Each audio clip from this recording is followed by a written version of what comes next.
ओम शांति। मुरली है 23 जून 2025। बाप दादा के मधुर महावाक्य।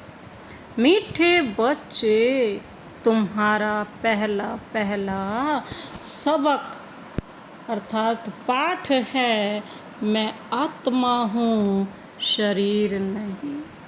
आत्म अभिमानी होकर रहो तो बाप की याद रहेगी। तुम्हारा पहला पहला सबक क्या है? पाठ कौन सा है? सबक मैं आत्मा हूँ, शरीर नहीं। आत्म अभिमानी होकर रहो तो बाप की याद रहेगी। आज का प्रश्न, तुम बच्चों के पास कौन सा गुप्त खजाना है जो मनुष्यों के पास नहीं है? तुम बच्चों के पास कौन सा गुप्त खजाना है जो मनुष्यों के पास नहीं है? बाबा ने उत्तर दिया, तुम्हें भगवान बाप पढ़ाते हैं, उस पढ़ाई की खुशी का गुप्त खजाना तुम्हारे पास है। तुम्हें भगवान पढ़ाते हैं, उस पढ़ाई की खुशी का गुप्त खजाना तुम्हारे पास है। तुम जानते हो, हम जो पढ़ रहे हैं भविष्य अमर लोक के लिए, ना कि इस मृत्यु लोक के लिए। हम पढ़ाई किसके लिए पढ़ रहे हैं? अमर लोक जाने के लिए। बाप कहते हैं, सवेरे सवेरे उठकर घूमो फिरो, सिर्फ पहला पहला पाठ याद रखो कि मैं कौन हूँ, मैं आत्मा। तो खुशी का खजाना जमा होता जाएगा। बाप क्या कहते हैं, तुम बच्चों के पास कौन सा गुप्त खजाना है जो मनुष्यों के पास नहीं है? कि क्योंकि हमें कौन पढ़ाता है? भगवान बाप पढ़ाते हैं। उस पढ़ाई की खुशी का गुप्त खजाना तुम्हारे पास है। तुम जानते हो, हम जो पढ़ रहे हैं भविष्य अमर लोक के लिए, ना कि इस मृत्यु लोक के लिए। बाप कहते हैं, सवेरे सवेरे उठकर घूमो फिरो, सिर्फ पहला पहला पाठ याद करो। तो बाबा कहते खुशी का खजाना जमा होता जाएगा। ओम शांति। बाप बच्चों से पूछते हैं ना, क्या पूछते हैं? बच्चे, आत्माभिमानी हो बैठे हो, अपने को आत्मा समझ बैठे हो। इस आत्माओं को परमात्मा बाप पढ़ा रहे। बच्चों को यह स्मृति आई है, हम देह नहीं, आत्मा है। बच्चों को देही अभिमानी बनाने के लिए ही मेहनत करनी पड़ती है। बच्चे आत्म अभिमानी रह नहीं सकते। बाबा कहते बच्चे घड़ी घड़ी देह भान में आ जाते, आत्माभिमानी नहीं रहते ना, बार बार क्या आ जाते हैं? देह अभिमानी। इसलिए बाप पूछते हैं, आत्म अभिमानी हो रहते हो? आत्म अभिमानी होंगे तो बाप की याद आएंगे, बाप की याद आएगी। अगर देह अभिमानी होंगे तो लौकिक संबंधी याद आएंगे। बाबा कहते हैं, पहले पहले यह शब्द याद रखना पड़े, हम आत्मा हैं, मुझ आत्मा में ही 84 जन्मों का पार्ट भरा हुआ है। यह पक्का करना है, हम आत्मा हैं। आधा कल्प तुम देह अभिमानी हो रहे हो। अभी सिर्फ संगम युग पर ही बच्चों को आत्म अभिमानी बनाया जाता है। अपने को देह समझने से बाप याद नहीं आएगा। इसलिए पहले पहले यह सबक पाठ पक्का कर लो। पहला सबक कौन सा है? पहला पाठ कौन सा है? मैं आत्मा हूँ। हम आत्मा बेहद के बाप के बच्चे हैं।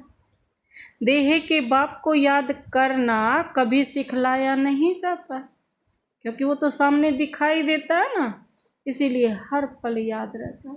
और बाबा कहते हैं, जब मैंने तुम्हें तीसरा नेत्र दे दिया है, उस दिव्य बुद्धि से मुझे महसूस करो, अनुभव करो और अपने आप को सबसे पहले तो अपनी स्थिति अच्छी बनाओ। देह के बाप को याद करना कभी सिखलाया नहीं जाता है ना। अब बाप कहते हैं, मुझ पारलौकिक बाप को याद करो।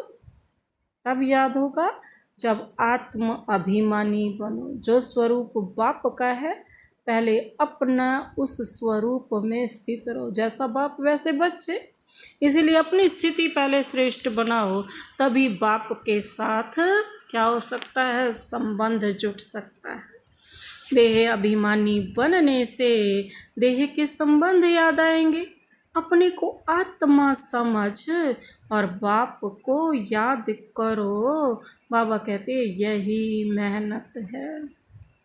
यह कौन समझा रहे हैं? हम आत्माओं को बाप, जिनको सब याद करते हैं। बाबा आओ, आकर इस दुख से लिबरेट करो।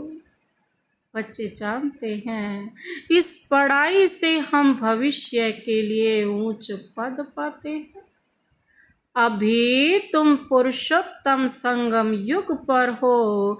इस मृत्यु लोक में अब बिल्कुल रहना नहीं। यह हमारी पढ़ाई है ही भविष्य 21 जन्म लिए। हम सतयुग अमर लोक के लिए पढ़ रहे हैं। अमर बाबा हमको ज्ञान सुना रहे हैं। तो यहाँ जब बैठते हो, पहले पहले अपने को आत्मा समझ बाप की याद में रहना है, तो विकर्म विनाश होंगे। हम अभी संगम युग पर हैं। बाबा हमको पुरुषोत्तम बना रहे हैं। कहते हैं ना, मुझे याद करो तो तुम पुरुषोत्तम बन जाएंगे, पुरुषों से भी उत्तम। कहते हैं ना, मैं आया हूँ क्या करने? बाबा क्या करने आए हैं? मनुष्य से देवता बनाने। सतयुग में तुम देवता थे, अभी जानते हो कैसे सीढ़ी उतरे हैं। हमारी आत्मा में 84 जन्मों का पाठ नूंधा हुआ है।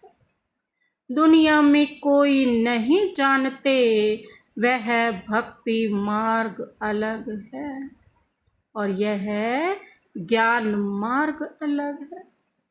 जिन आत्माओं को बाप पढ़ाते हैं, वह जाने और न जाने कोई, बस बाबा ही जानता है सब कुछ।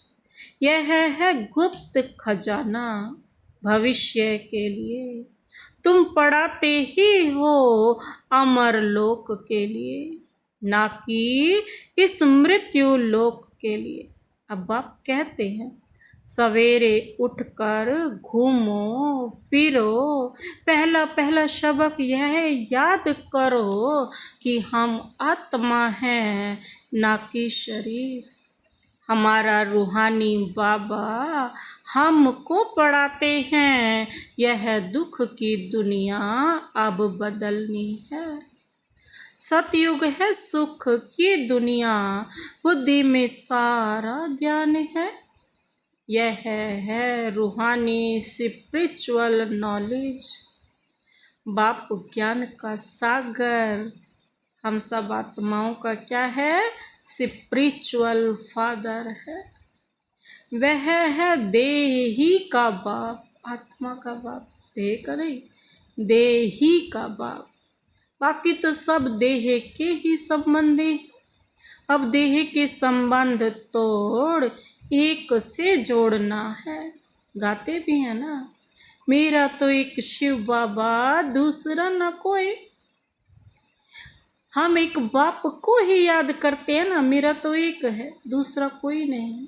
हम एक बाप को ही याद करते हैं, देह को भी याद नहीं करते। यह पुरानी देह तो छोड़नी है, यह तो तुमको ज्ञान मिलता है। यह शरीर कैसे छोड़ना है, याद करते करते शरीर छोड़ देना है।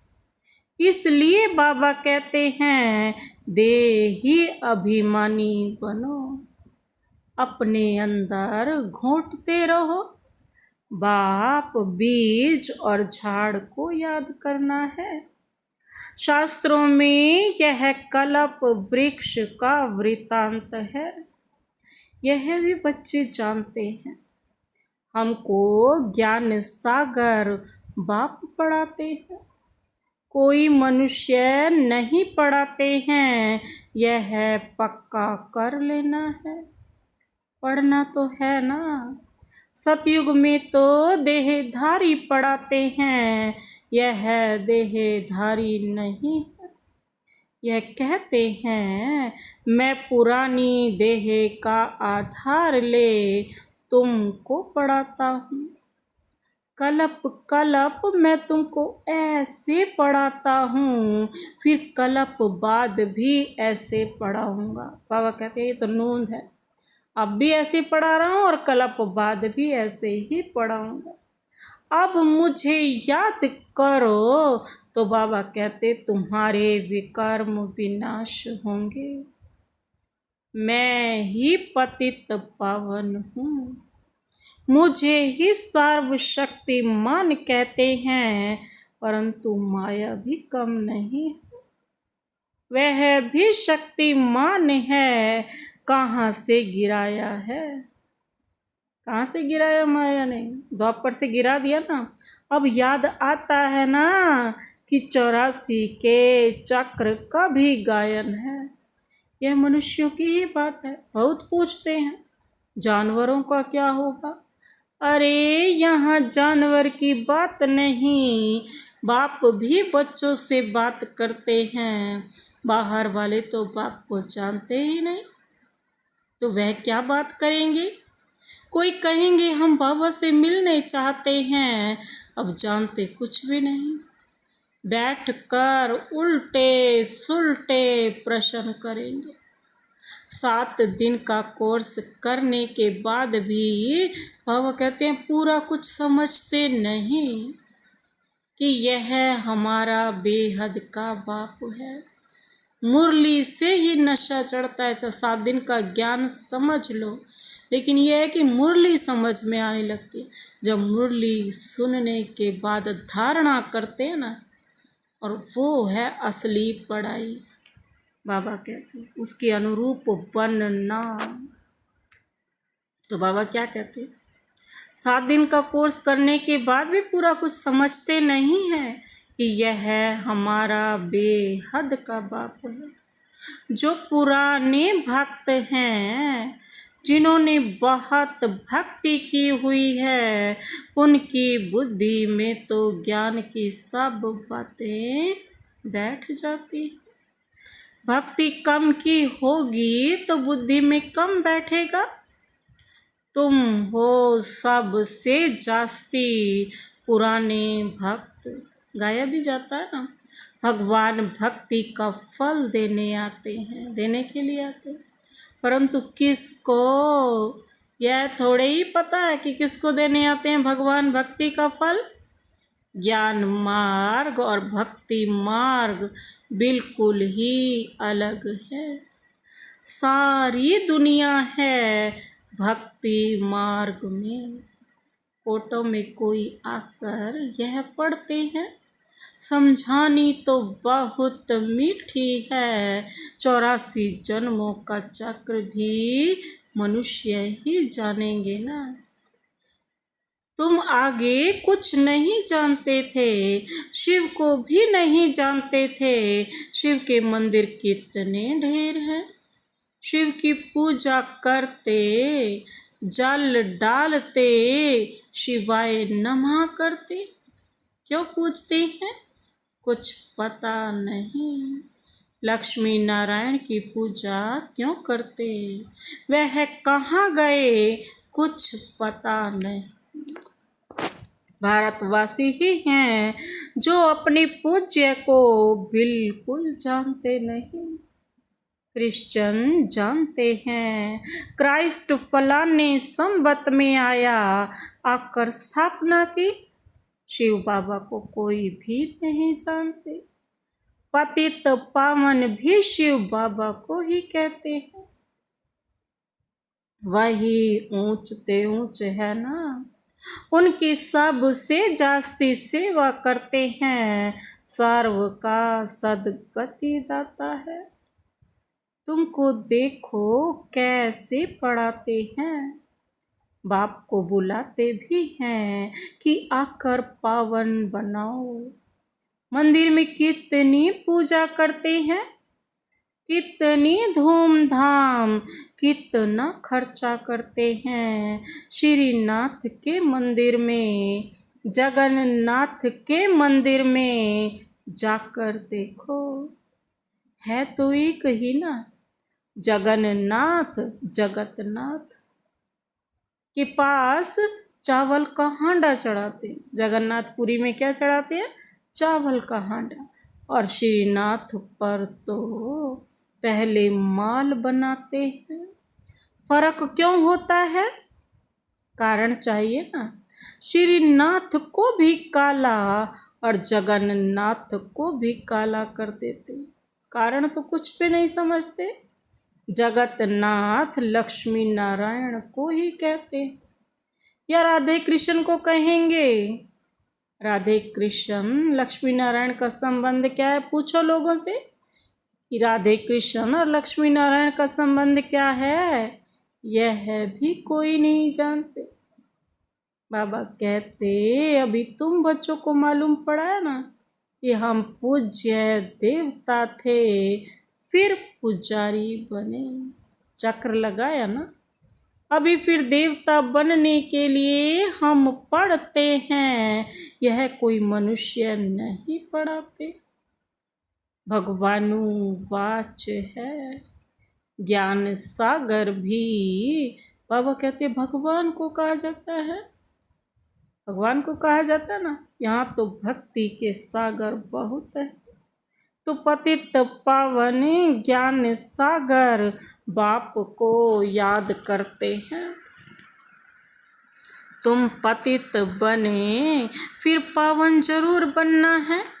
यह है ही पतित दुनिया, यह स्वर्ग नहीं है। वैकुंठ कहाँ है, यह किसको पता नहीं है। कहते हैं वैकुंठ गया, तो फिर नरक का भोजन आदि तुम उनको क्यों खिलाते हो। सतयुग में तो बहुत ही फल फूल आदि होते हैं। यहाँ क्या है, यह है नरक। अभी तुम जानते हो बाबा द्वारा हम स्वर्गवासी बनने का पुरुषार्थ कर रहे हैं। पतित से पावन बनना है, बाप ने युक्ति तो बताई है। कलप कलप बाप भी युक्ति बतलाते हैं। मुझे याद करो तो विकर्म विनाश होंगे। बाबा कहते अभी तुम जानते हो हम पुरुषोत्तम संगम युग पर हैं। तुम ही कहते हो बाबा हम 5000 वर्ष पहले यह बने थे। तुम ही जानते हो बाबा, पूरे कल्प का चक्र तुम ही जानते हो ना, कैसे कैसे 5000 वर्ष का चक्र फिरा। तो बाबा कहते तुम ही जानते हो कल्प कल्प यह अमर कथा बाबा से सुनते हैं। शिव बाबा ही अमरनाथ है, बाकी ऐसे नहीं कि पार्वती को बैठ कथा सुनाते हैं। वह है भक्ति। ज्ञान और भक्ति को तुमने समझा है। ब्राह्मणों का दिन और फिर ब्राह्मणों की रात। बाप समझाते हैं। बाप क्या समझाते हैं कि तुम ब्राह्मण हो ना, आदि देव भी ब्राह्मण ही था। देवता नहीं कहेंगे, आदि देव के पास भी जाते हैं। देवियों के भी कितने नाम। तुमने सर्विस की है तब तुम्हारा गायन है। भारत जो वॉइसलेस था वह फिर विशेष बन जाता है। अभी रावण राज्य है ना, संगम युग पर तुम बच्चे अभी पुरुषोत्तम बनते हो। बाबा क्या बनाने हैं? श्रेष्ठ बनाने ना, पुरुषों से भी उत्तम। तो तुम्हारी पर तो किसकी दशा बैठ गई? बृहस्पति की दशा अविनाशी बैठती है। तब तुम अमरपुरी के मालिक बनते हो। बाप तुम्हें पढ़ा रहे हैं मनुष्य से देवता बनाने के लिए।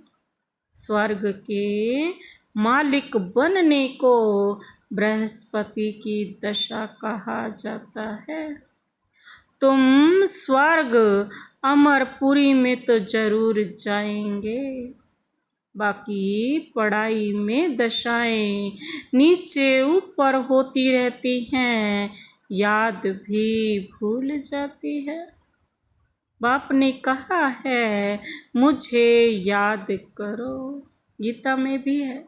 भगवानुवाच काम महाशत्रु है, पढ़ते भी हैं परंतु विकार को जीतते थोड़े ही। भगवान ने कब कहा? बाबा पूछ रहे हैं। 5000 वर्ष हुआ। अब फिर भगवान कहते हैं काम महाशत्रु है, इन पर जीत पानी है। यह आदि मध्य अंत दुख देने वाला है। मुख्य है काम की बात, इस पर ही पतित कहा जाता है। अभी पता पड़ा है यह चक्र फिरता है। हम पतित बनते हैं, फिर बाप आकर पावन बनाते हैं। ड्रामा अनुसार बाबा बार बार कहते हैं पहले पहले अलफ की बात याद करो। श्रीमत पर चलने से ही बाबा कहते तुम श्रेष्ठ बनेंगे। तुम श्रेष्ठ बनेंगे यह भी तुम समझते हो। हम पहले श्रेष्ठ थे, फिर क्या बन गए? भ्रष्ट बन गए। अब फिर श्रेष्ठ बनने का पुरुषार्थ कर रहे हैं। श्रेष्ठ बनने के लिए कौन से गुण धारण करने पड़ेंगे? दैवी गुण।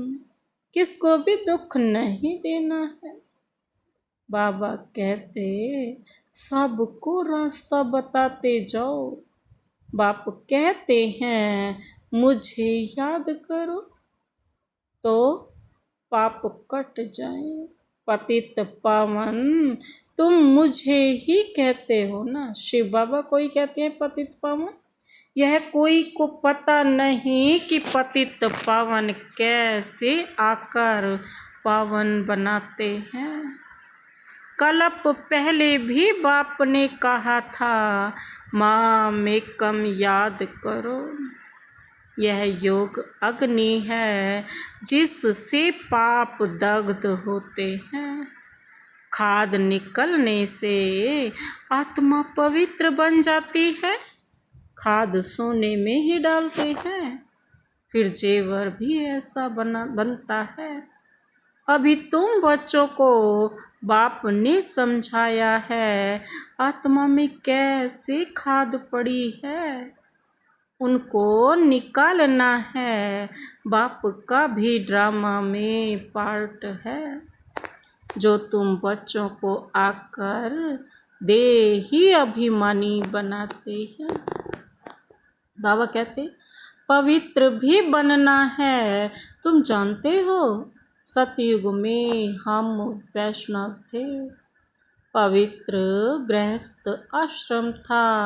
अभी हम पवित्र वन और विष्णुपुरी के मालिक बनते। तुम डबल वैष्णव बनते हो, सच्चे सच्चे वैष्णव तुम हो। बाबा कहते वह है विकारी वैष्णव धर्म के, तुम हो निर्विकारी वैष्णव धर्म के। अभी एक तो बाप को याद करते हो और नॉलेज जो बाप में है वह तुम धारण करते हो। तुम राजाओं का राजा बनते हो, वह राजाए बनते हैं। अल्पकाल एक जन्म के लिए तुम्हारी राजाई है। 21 पीढ़ी अर्थात फुल एज पास करते। वहाँ कब अकाले मृत्यु होती नहीं। बाबा कहते हैं सतयुग में तो अकाले मृत्यु ही नहीं होती। तुम काल पर जीत पाते हो। समय जब होता है तो समझते हो अब यह पुरानी खाल छोड़ लेनी नई लेनी है। तुमको साक्षात्कार होगा कि अब मैं बच्चा बनने वाला।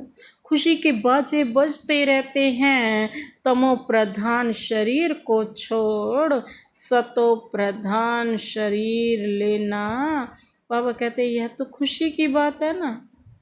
यहाँ 150 वर्ष आयु एवरेज रहती है।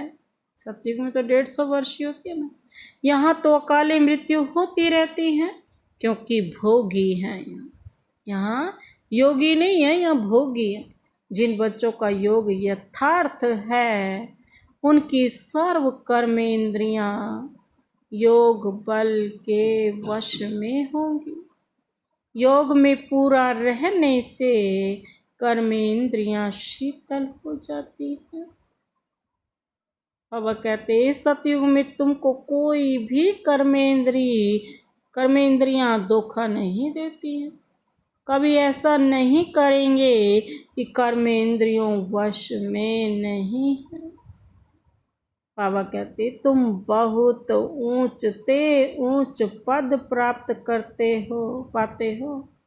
इनको कहा जाता है बृहस्पति की अविनाशी दशा।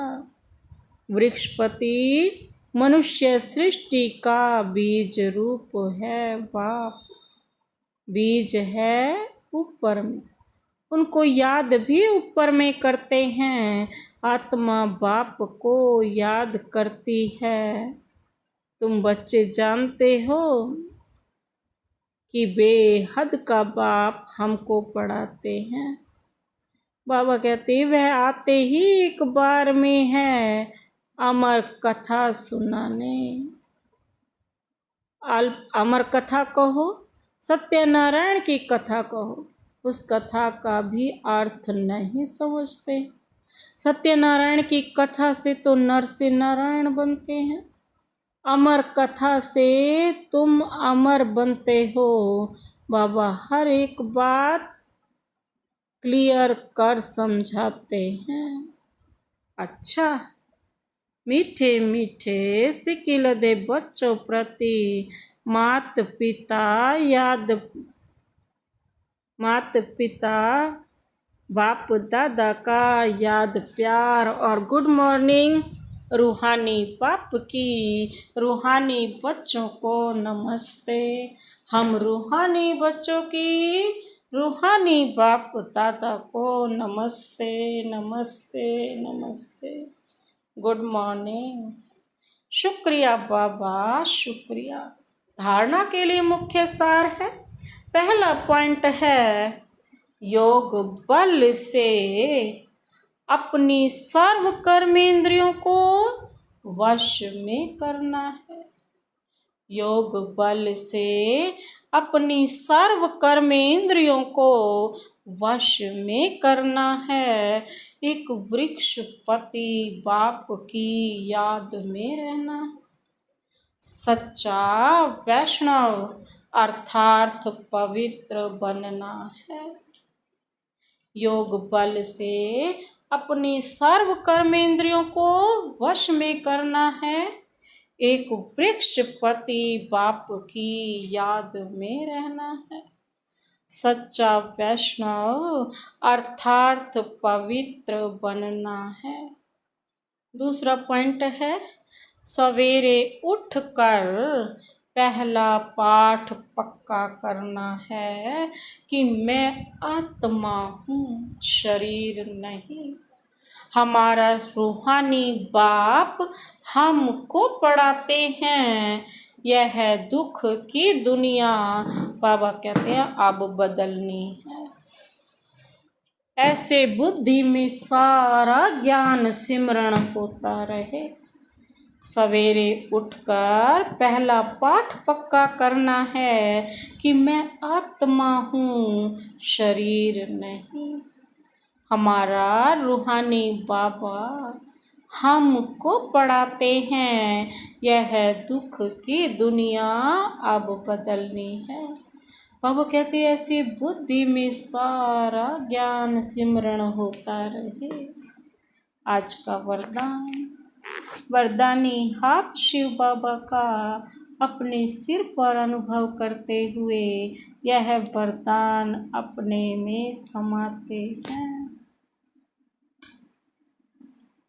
हर खजाने को कार्य में लगाकर पद्मों की कमाई जमा करने वाले पद्मा पदम भाग्यशाली भव। हर खजाने को कार्य में लगाकर पद्मों की कमाई जमा करने वाले पद्मा पदम भाग्यशाली भव। विस्तार है, हर सेकंड पद्मों की कमाई जमा करने का वरदान ड्रामा में संगम के समय को मिला हुआ है। जितनी भी कमाई करनी है, जमा करनी है, इसी संगम युग पर वरदान सब कुछ इसी समय मिलती है। ऐसे वरदान को स्वयं प्रति जमा करो और औरों के प्रति दान करो। ऐसे ही संकल्प के खजाने को, ज्ञान के खजाने को, स्थूल धन रूपी खजाने को कार्य में लगाकर पद्मों की कमाई जमा करो। क्योंकि इस समय स्थूल धन भी ईश्वर अर्थ समर्पण करने से एक नया पैसा, एक रतन समान वैल्यू का हो जाता है। तो इन सर्व खजानों को स्वयं के प्रति व सेवा के प्रति कार्य में लगाओ तो पद्मा पदम भाग्यशाली बन जाएंगे। आज का स्लोगन, जहाँ दिल का स्नेह है वहाँ सबका सहयोग सहज प्राप्त होता है। जहाँ दिल का स्नेह है वहाँ सबका सहयोग, बाबा कहते स्वतः सहयोग सहज प्राप्त होता है। अव्यक्त इशारे हैं, आत्मिक स्थिति में स्थित रहने का अभ्यास करो, अंतर्मुखी बनो। विस्तार है, अब ऐसे ट्रांसपेरेंट पारदर्शी हो जाओ जो आपके शरीर में के अंदर आत्मा विराजमान है। बाबा क्या कहते, ऐसे पारदर्शी, ऐसे ट्रांसपेरेंट अर्थात पारदर्शी हो जाओ तो आपके शरीर के अंदर आत्मा विराजमान है। वह स्पष्ट सभी को दिखाई दे। आपका आत्मिक स्वरूप उन्हों को और अपने आत्मिक स्वरूप का साक्षात्कार कराएं। इसको ही कहते हैं अव्यक्त व आत्मिक स्थिति का अनुभव करना, कराना। अच्छा, ओम शांति।